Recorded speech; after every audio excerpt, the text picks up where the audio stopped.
لله رب العالمين والعاقبة للمتقين والصلاة والسلام على سيد الأنبياء وأشرف المرسلين وعلى آله الطيبين الطاهرين وأصحابه الراشدين المهديين وعلى آله وتابعيهم بإحسان إلى يوم الدين. وأشهد أن لا إله إلا الله وحده لا شريك له وأشهد أن سيدنا ونبينا ومولانا محمدا عبده ورسوله. أما بعد فأعوذ بالله من الشيطان الرجيم. بسم الله الرحمن الرحيم. صبغة الله ومن أحسن من الله صبغة ومن له عابدون. صدق الله العظيم وبلغ رسوله النبي الكريم ونحن على ذلك من الشاهدين والشاكرين والحمد لله رب العالمين.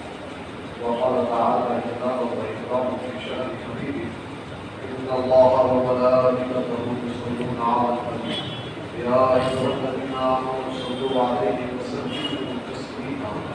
اللهم صل وسلم وزد وبارك على سيدنا وسيدنا وشفيعنا وحبيبنا ومولانا محمد مع الشهود والكرم وعلى آله وأصحابه أجمعين في كل لمحة ونفس في عدد كل معروف.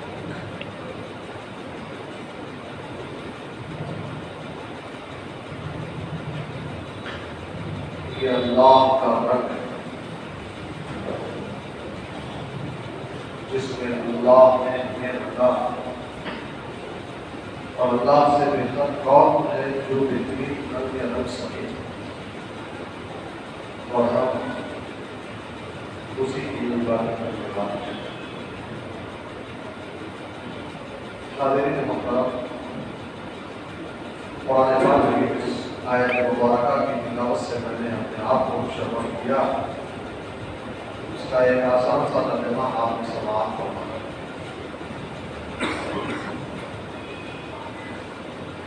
آیت مبارکہ کی وضاحت سے پہلے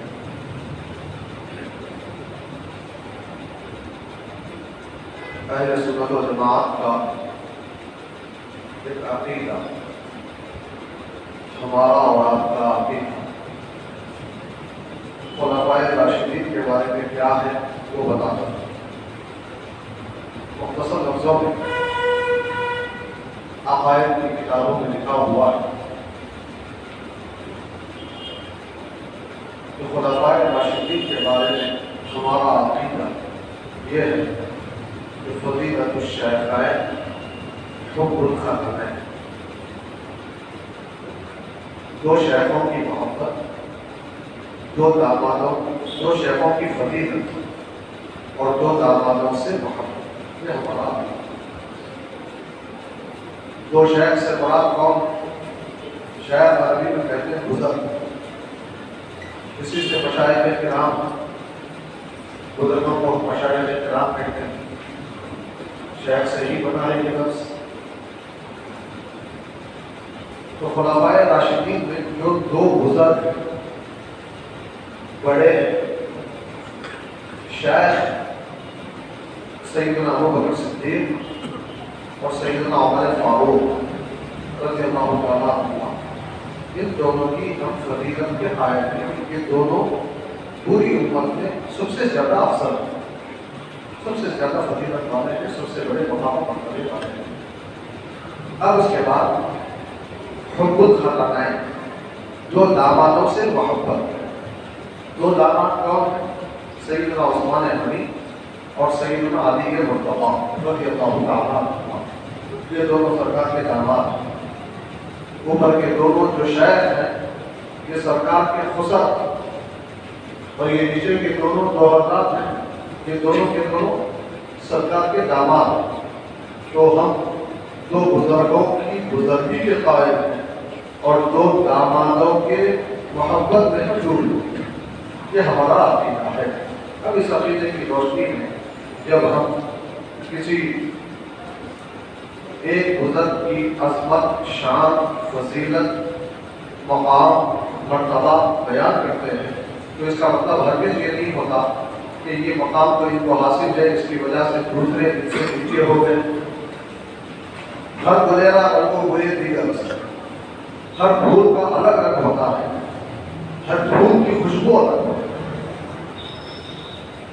کسی پھول کو کسی پھول پر فوقیت نہیں دی جو بلا تکبیر و تنصیب خلفائے راشدین سیدنا ابو بکر و عمر و عثمان و علی رضوان اللہ علیہم اجمعین، اگرچہ یہ مقام و مرتبے میں سب الگ الگ ہیں، مگر ان میں سے کسی ایک کی شان، عظمت، فضیلت بیان کی جائے تو اس کا مطلب ہرگز یہ نہیں ہوتا کہ دوسرے خلفاء کی ہم عظمت و شان کو گھٹا دیں، کیونکہ ہر ایک کی ایک الگ خصوصیات ہیں، ہر ایک کا ایک الگ مقام و مرتبہ ہے جو قرآن و حدیث سے ثابت ہے۔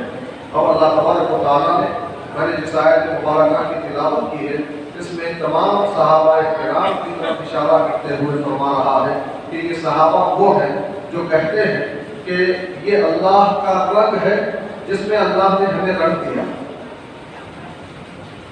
واقعی آپ غور کرتے چلے جائیں، صحابہ کرام جیسا رنگ اللہ کا کسی اور کو نہیں، رسول پاک صلی اللہ علیہ وسلم کی صحبت کے لیے چنا گیا، رسول پاک صلی اللہ علیہ وسلم کی نگاہ کرم ان پہ پڑتی رہی، راست فیضان لیتے رہے، تو ان سے بڑا اللہ کے رنگ میں رنگا ہوا اور کون ہو سکتا ہے؟ ہرگز کوئی نہیں ہو سکتا۔ تو یہ اللہ کی بھلائی کے بارے میں فرما رہا ہے، صحابہ کرام کے بارے میں صبغۃ اللہ، یہ اللہ کا رنگ ہے جس میں اللہ نے ہمیں رنگ دیا ہے، ومن احسن من اللہ صبغہ، اور اللہ سے بہترین رنگنے والا ہے کون؟ وَنَحْنُ لَهُ عَابِدُونَ، ہم اسی کی عبادت کرنے والے ہیں، اس لیے اللہ نے ہمیں اپنے رنگ میں رنگ دیا۔ تو حضرت ابو بکر بھی خدا کے رنگ میں خاص طور پر رنگے ہوئے ہیں، حضرت عمر بھی، حضرت عثمان بھی، حضرت علی بھی اللہ کے رنگ میں نبی کے واسطے سے خاص طور پر رنگے ہوئے، نبی کا واسطہ اللہ تعالیٰ سے نبی لے رہے ہیں اور نبی دے رہے ہیں، سب سے پہلے خلفائے راشدین کو، بعد میں دیگر صحابہ کرام کو، کیونکہ خلفائے راشدین کا مقام و مرتبہ دیگر صحابہ کرام سے اونچا ہے، بلند و اعلیٰ ہے۔ اب ان صحابہ کرام میں بھی خصوصی شان کی کیفیت ہم دیکھتے ہیں۔ سیدنا علی مرتضیٰ رضی اللہ تعالیٰ عنہ میں حضرت علی رضی اللہ تعالیٰ عنہ کی شان آپ معلوم ہے، حضرت علی رضی اللہ تعالیٰ عنہ حضرت شاہ ولی اللہ محدث دہلوی رحمۃ اللہ علیہ کے قول کے مطابق اور امام حاکم کی مستدرک کی روایت کے مطابق کعبۃ اللہ میں پیدا ہوئے، مولود کعبہ جنہیں کہا جاتا ہے، کعبے کے اندر پیدا ہوئے۔ واقعہ کیا تھا؟ آپ کی والدہ حضرت فاطمہ بنت اسد حاملہ تھی، وضع حمل کا وقت قریب آ چکا تھا، کعبے کا طواف کر رہی۔ اس زمانے میں بھی لوگ کعبے کا طواف کرتے تھے، اسلام کے آنے سے پہلے بھی کعبے کو محترم سمجھا جاتا تھا، کعبے کا طواف کیا جاتا تھا۔ تو حضرت فاطمہ بنت اسد جبکہ حضرت علی ابھی شکم مادر میں ہیں اور ان کے پیدائش کا وقت قریب آ چکا ہے، آپ کعبے کا طواف کر رہی تھی، اسی دوران درد ذہن شروع ہو گیا، ولادت کی تکلیف شروع ہو گئی، آپ پریشان ہو گئی کہ اب یہاں سے ہٹنے کا بھی موقع نہیں ہے، اتنا بھی وقت نہیں ہے کہ کہیں جا کے اس لڑکے کو پیدا کیا جائے، اس وطن میں جو بچہ ہے اس کو پیدا کیا جائے۔ تو ایسے میں اللہ تبارک و تعالیٰ کی طرف سے انتظام یہ ہوا کہ کعبے کی دیوار شق ہو گئی، کعبے کی دیوار بیچ سے پھٹ گئی، حضرت فاطمہ بنت اسد کعبے کے اندر چلی گئی اور کعبۃ اللہ کے اندر سیدنا علی رضی اللہ تعالیٰ عنہ کی ولادت ہوئی، اس لیے آپ کو مولود کعبہ کہا جاتا ہے۔ کہ میں نہیں کہہ رہا ہوں، مستدرک میں امام حاکم رضی اللہ تعالیٰ عنہ نے اس کی روایت کی ہے۔ حضرت شاہ ولی اللہ محدث دہلوی رحمۃ اللہ تعالیٰ علیہ کے بات کرتے ہیں تو حضرت علی کعبے کے اندر پیدا ہوئے۔ کعبے کے اندر پیدا ہونے کے بعد کیا ہوا؟ روایتوں میں آتا ہے کہ حضرت علی نے آنکھیں نہیں کھولی، آنکھیں نہیں کھولی، سو انہوں نے سمجھا کہ بچہ نابینا ہے، آنکھیں کھول نہیں رہا، دیکھ نہیں رہا، سب پریشان تھے۔ جب کعبے کے اندر سے حضرت علی کو دیکھ کر ان کی والدہ باہر آئیں تو سیدنا محمد رسول اللہ صلی اللہ علیہ وسلم سامنے آئے، جو کہ یہ حضرت فاطمہ بنت اسد سرکار کی چچی ہیں۔ فاطمہ بنت اسد حضرت علی سرکار کے چچیرے بھائی ہیں۔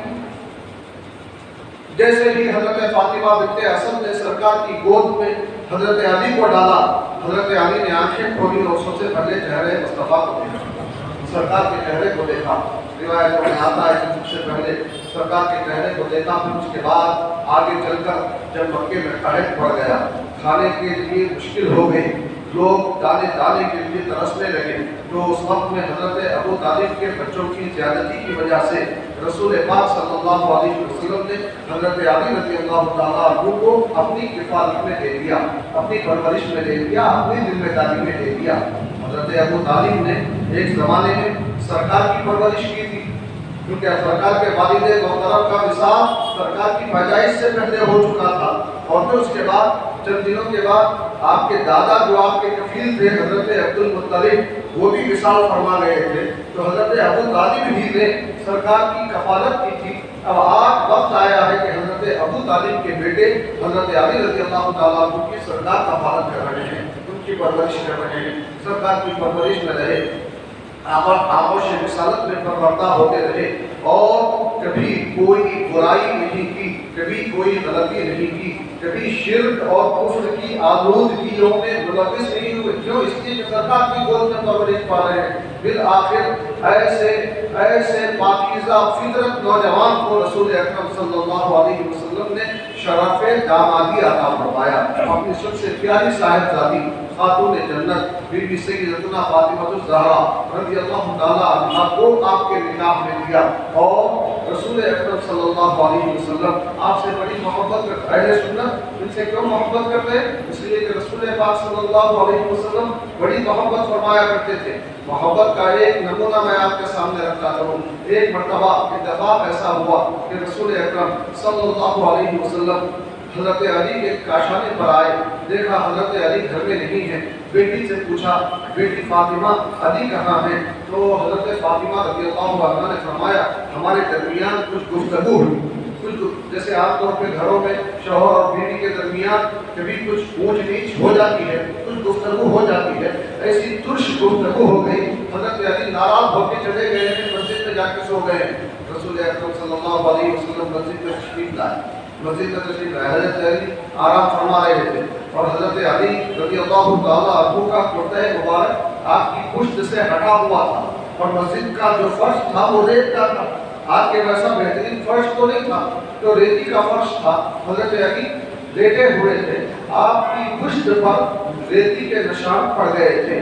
رسول پاک صلی اللہ علیہ وسلم بڑی محبت کے ساتھ حضرت علی کے پاس بیٹھے اور ان کے جسم پر ہاتھ پھیرتے ہوئے کہنے لگے، قوم یا ابا تراب، اے ابو تراب اڑ جاؤ، اے ابو تراب اڑ جاؤ۔ ابو تراب کہتے ہیں عربی میں مٹی کو، ریتی کو، ابو تراب مٹی والے، انہیں تمہاری پیٹھ سے مٹی لگی ہوئی ہے، اسی مٹی کو سرکار جھاڑتے جا رہے تھے اور فرماتے جا رہے تھے ابو تراب اٹھو۔ حضرت علی رضی اللہ تعالیٰ عنہ اٹھ کے بیٹھ گئے۔ اب اس کے بعد حضرت ابو تراب حضرت علی رضی اللہ تعالیٰ عنہ کو سرکار کی عطا کردہ یہ دنیت اتنی پسند آئی کہ کبھی بھی کوئی نام پوچھتا تھا تو آپ ابھی بعد میں کہتے تھے، ابو تراب پہلے کہتے تھے، ابو تراب پہلے کہتے۔ سرکار بڑی محبت فرماتے تھے، اور بڑی محبت، آپ کی محبتوں کا نتیجہ آپ دیکھیں۔ رسول پاک صلی اللہ علیہ وسلم جب غزوہ تبوک کے لیے مدینہ طیبہ سے تشریف لے جا رہے تھے، اس وقت میں سرکار نے مدینہ طیبہ میں حضرت علی رضی اللہ تعالیٰ عنہ کو اپنا نائب و جانشین بنایا، مدینہ طیبہ میں اپنا جانشین بنایا۔ مدینہ میں کون ہے؟ مدینہ میں عورتیں ہیں، معذور لوگ ہیں، جو طاقتور ہیں، بہادر ہیں، وہ تو جنگ میں جا رہے ہیں سرکار کے ساتھ، اور ادھر حضرت علی بڑے بہادر آدمی کو یہاں روک دیا سرکار نے، جانشین بنا دیا۔ اب وہ لوگوں کو موقع مل گیا، کہنے والوں کو کہنے کا موقع مل گیا، کہنے لگے کہ عورتوں میں ان کو چھوڑ کے گئے ہیں، کمزوروں میں، معذوروں میں ان کو چھوڑ کے گئے ہیں۔ حضرت علی رضی اللہ عنہ دوڑتے ہوئے واقعہ رسالت میں پہنچے اور پہنچ کر عرض کرنے لگے، یا رسول اللہ، دیکھیے لوگ ایسا کہہ رہے ہیں کہ آپ نے مجھے کمزوروں میں چھوڑ دیا، کیونکہ میں بہادر ہوں، میں لڑنے کے قابل ہوں، میں جانے کا جذبہ رکھتا ہوں۔ تو رسول اکرم صلی اللہ علیہ وسلم نے اس وقت میں بڑی محبتوں کے ساتھ ارشاد فرمایا، اما ترضا، اے علی کیا تم اس بات پر راضی نہیں ہو کہ انت منی بمنزلتی ہارون بن موسیٰ، اے علی تمہارا مقام و مرتبہ میرے پاس ویسا ہی ہے جیسے حضرت موسیٰ علیہ السلام کے پاس حضرت ہارون علیہ السلام کا تھا۔ حضرت موسیٰ اور حضرت ہارون دونوں اللہ کے نبی تھے، دونوں اللہ کے نبی تھے، دونوں خلیل بھائی بھی تھے، یہ دوسرے کے ساتھ رہتے تھے، دونوں نے فرعون کا مقابلہ کیا تھا۔ تو جیسے حضرت موسیٰ اور ہارون ہے، حضرت ہارون کا جو مقام مرتبہ حضرت موسیٰ کے پاس ہے ویسا ہی تمہارا مقام مرتبہ میرے پاس ہے۔ یہاں لوگوں کو ایک شک پیدا ہو سکتا تھا کہ وہاں حضرت ہارون حضرت موسیٰ کے ساتھ نبی تھے، تو کیا حضرت علی بھی نبی ہیں؟ اس شک کو ختم کرنے کے لیے سرکار نے اگلے جملے میں ارشاد فرمایا وَلَٰكِنْ لَا نَبِيَّ بَعْدِي، لیکن میری شان یہ ہے کہ میرے بعد کوئی نبی نہیں، میں تم سے بڑی محبت کرتا ہوں، تم میرے جانشین ہو، میرے پیچھے رہ کر تم لوگوں کی نگرانی کرو گے، میری ذمہ داریاں پوری کرو گے، مگر ایک بات ہے کہ میرے بعد نبوت آنے والی نہیں ہے، کسی کو نبی بنایا جانے والا نہیں ہے، اس لیے تم نبی نہیں ہو سکتے۔ آپ دیکھتے چلے جائیں غزوہ خندق کے موقع پر سرکار نے کیسی محبتوں سے سرفراز فرمایا۔ غزوہ خندق کے موقع پر خندق قافلہ کئی دنوں سے محاصرے کے باوجود فتح نہیں ہو رہا تھا، مسلمانوں نے کئی دنوں سے قلعے کا محاصرہ کیا ہوا تھا۔ اب ایسے میں صحابہ بے چین ہونے لگے، آخر میں رسول اکرم صلی اللہ علیہ وسلم نے اعلان فرمایا، کیا اعلان فرمایا؟ لَأُعْطِيَنَّ رَأْيَكَ رَجُلًا يُحِبُّ اللَّهَ وَرَسُولَهُ وَيُحِبُّهُ اللَّهُ وَرَسُولُهُ يَفْتَحُ اللَّهُ عَلَيْهِ أَوْ كَمَا قَالَ۔ سرکار نے فرمایا کہ میں کل جھنڈا ایک ایسی شخصیت کو دوں گا جو اللہ اور اللہ کے رسول سے محبت کرتا ہے، اور اللہ اور اللہ کے رسول بھی اس سے محبت کرتا ہے، اور اللہ تبارک و تعالیٰ اس شخصیت کے ہاتھ پر اس قلعے کو فتح کر دے، کامیابی مل جائے۔ کئی دنوں کا محاصرہ جو ہو رہا ہے، مسلمان جو پریشان ہیں، یہ پریشانی ختم ہو جائے۔ تو اس وقت میں تمام صحابہ کرام بے چین، جن کے سرکار نے نام نہیں دیا، جس کو جھنڈا دینے والے ہیں نام نہیں بتایا، سب صحابہ بے چین، اور ہر ایک کے دل میں یہ خواہش، چنانچہ حضرت عمر فاروق رضی اللہ تعالیٰ عنہ فرماتے ہیں کبھی بھی میں سرداری کی خواہش نہیں رکھتا، عمارت کی خواہش نہیں رکھتا، بڑا ہونے کی خواہش میں نے کبھی نہیں رکھی، مگر آج جب سرکار نے یہ مجھا سنایا کہ میں جھنڈا ایسے شخصیت کے ہاتھ میں دوں گا جو اللہ اور اللہ کے رسول سے محبت کرتا ہے، اور اللہ اور اللہ کے رسول اس سے محبت رکھتے ہیں، تو اس خوشخبری کو پانے کے لیے میرے دل میں یہ تمنا پیدا ہوئی، اے کاش کہ سرکار جھنڈا مجھے عطا ہو۔ ہر صحابی کے دل میں یہی تمنا تھی کہ سرکار جھنڈا مجھے عطا ہو۔ دوسرے دن صبح ہوئی، جھنڈا دینے کا موقع آیا، سب اپنی اپنی گردنیں اٹھا کے دیکھ رہے ہیں کہ شاید جھنڈا ہم کو عطا کیا ہے، ہم کو عطا کیا ہے۔ ایسے میں سرکار نے پوچھا کہ علی کا لوگوں نے عرض کیا یا رسول اللہ وہ بیمار ہیں، آشوب چشم میں مبتلا، آنکھیں آئی ہوئی۔ سرکار نے فرمایا علی کو بلاؤ۔ سرکار نے یہ نہیں فرمایا ٹھیک ہے علی بیمار ہے تو رہنے دو، میں کسی اور کو ٹھنڈا دیتا ہوں، نہیں فرمایا بلاؤ علی۔ کیوں؟ اس لیے کہ غزوہ خندق میں قلعہ خندق کا فتح ہونا حضرت علی کے ہاتھ میں لکھا ہوا، بلاؤ علی۔ حضرت علی رضی اللہ تعالیٰ عنہ تکلیف کے عالم میں آئے، آنکھیں نظر نہیں آ رہی، آنکھیں آنسو کے چشم، بڑی مشکل سے دیکھتے ہوئے آئے۔ رسول پاک صلی اللہ علیہ وسلم نے اپنا لعاب دہن نکال کر حضرت علی کی آنکھوں میں رکھا، حضرت علی کی آنکھوں میں۔ جیسے ہی سرکار نے اپنا لعاب دہن حضرت علی کی آنکھوں میں لگایا، حضرت علی کی آنکھیں ایسی ہو گئی جیسے کبھی آشوب چشم ہوا ہی نہیں، آنکھیں چنگی ہو گئی۔ سرکار نے حضرت علی کو جھنڈا عطا فرمایا، اور حضرت علی کے ہاتھ پر خیبر فتح ہوا۔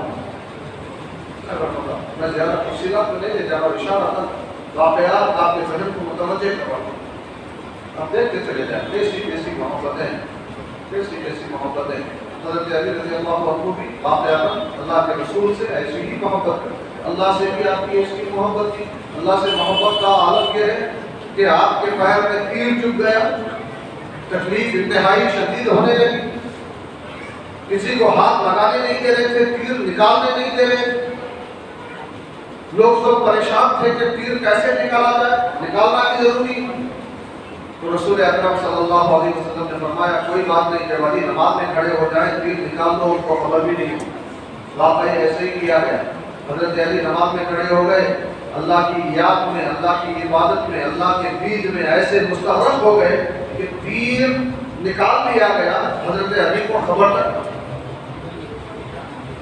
یہ محبت خدا بندی ہے, یہ جذبہ عبادت ہے, دیدار الہی کا شوق. وادی صحابہ میں اللہ کے رسول سے کیسی محبتوں کا حضرت علی نے مظاہرہ کیا. مشہور واقعہ عصر کا وقت تھا, صبح نے نماز عصر پڑھ لی تھی. حضرت علی نے ابھی نماز عصر نہیں پڑھی, بیٹھے ہوئے تھے. رسول پاک صلی اللہ علیہ وسلم تشریف لائے اور حضرت علی کے زانوں پر اپنا سر انور رکھ کر آرام فرمایا. دیکھتے ہی دیکھتے عصر کا وقت جانے لگا, سورج ڈوبنے لگا. حضرت علی بے چین ہو گئے, نماز جا رہی, سورج ڈوب رہا. آج ہم حضرت علی سے محبت کا دعویٰ کرنے والے ہیں. سوچیں ہماری اپنی حالت کیا ہے. کیا کبھی کسی نماز کے چھوٹنے پر ایسی بے چینی ہوئی؟ بے شمار نمازیں چھوٹ جاتی ہیں, احساس تک نہیں ہوتا. پھر محبت کا دعویٰ کیا مانا؟ محبت دلیل چاہتی, دعویٰ بغیر دلیل کے مکمل نہیں ہوتا. اگر محبت کرتے ہو تو ان کے کردار سے بھی محبت کا مظاہرہ کرنا ہو دلیل کے طور پر. حضرت علی بے چین, عصر کی نماز کا وقت جا رہا, اٹھنا چاہتے ہیں, نماز پڑھ لینا چاہتے ہیں. زانوں پر سرکار کا سر انور, اٹھیں گے سرکار کی نیند میں خلل ہوگا. تو ایک طرف نماز کا مسئلہ ہے, دوسری طرف سرکار کے آرام کا مسئلہ ہے.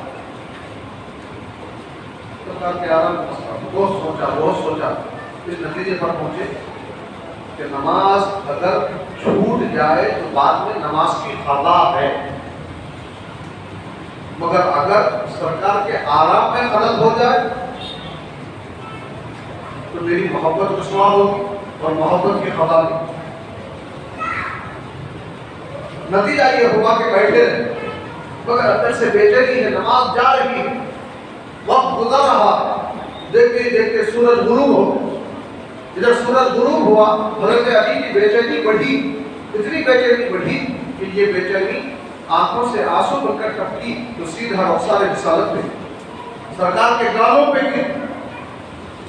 آنسو گرے سرکار کے گال پر. سرکار نے آنکھیں کھول, وہ سرکار جو خود اپنے بارے میں ارشاد فرماتے ہیں تنام عینایا ولا ینام قلبی, میری آنکھیں سوتی ہیں, میرا دل نہیں سوتا. مطلب یہ ہوا کہ سرکار آنکھیں بند کر کے حضرت علی کا امتحان دے رہے تھے, دیکھ رہے تھے کہ حضرت علی میری محبت کو ترجیح دیتے ہیں یا عبادت کو. آنکھیں کھولی سرکار نے, پوچھا گیا کہ کیا بات ہے, کیوں رو رہے ہیں؟ کہا یا رسول اللہ میں نے نماز عصر نہیں پڑھی, نماز عصر نہیں پڑھی. تو سرکار نے دعا کے لیے ہاتھ اٹھایا اور فرمایا اللہم ان علی فی طاعتک وفی طاعت رسولک فرد علیہ الشمس. اے اللہ, علی تیری اور تیرے رسول کی اطاعت و فرما برداری میں تھا, اس کے لیے سورج کو لوٹا دے, سورج کو لوٹا دے. سرکار کا دعا کرنا تھا کہ ڈوبا ہوا سورج پلٹ کر آ, ڈوبا ہوا. اچھا یہاں دیکھو سرکار نے کیا فرمایا, فرد علیہ الشمس. اے اللہ, علی پر سورج لوٹا, علی کے لیے سورج لوٹا.